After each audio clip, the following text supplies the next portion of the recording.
प्रणाम। हे आसाम सोनार आसाम,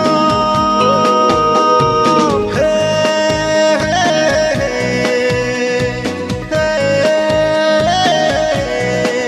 हो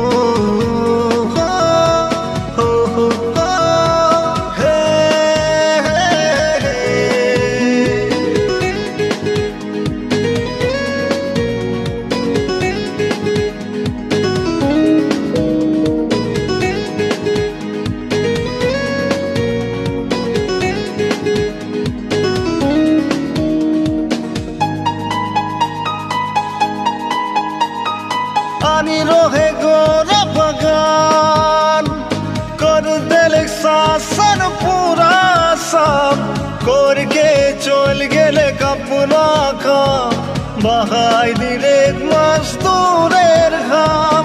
आनी रोहे गोरा बगान कर दिल शासन पूरा सब करके चल गेले कपना का बहाई दिले मजदूरेर घाम।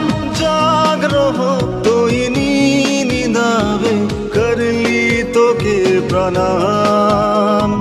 जाग रहो तुई निदावे करली तोके प्रणाम। हे आसाम सोनार आसाम,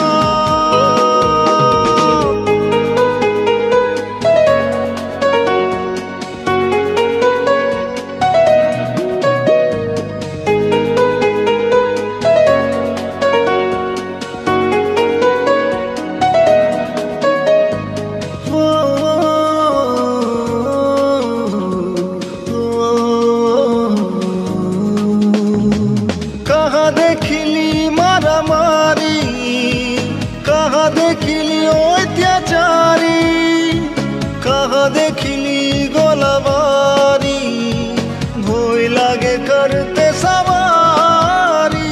कहाँ देखिली मारामारी, कहाँ देखिली अत्याचारी, कहाँ देखिली गोलाबारी, भोई लागे करते सवारी।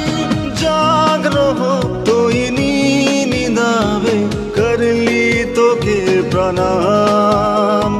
जाग रहो तुई निदावे करली तोके प्रणाम।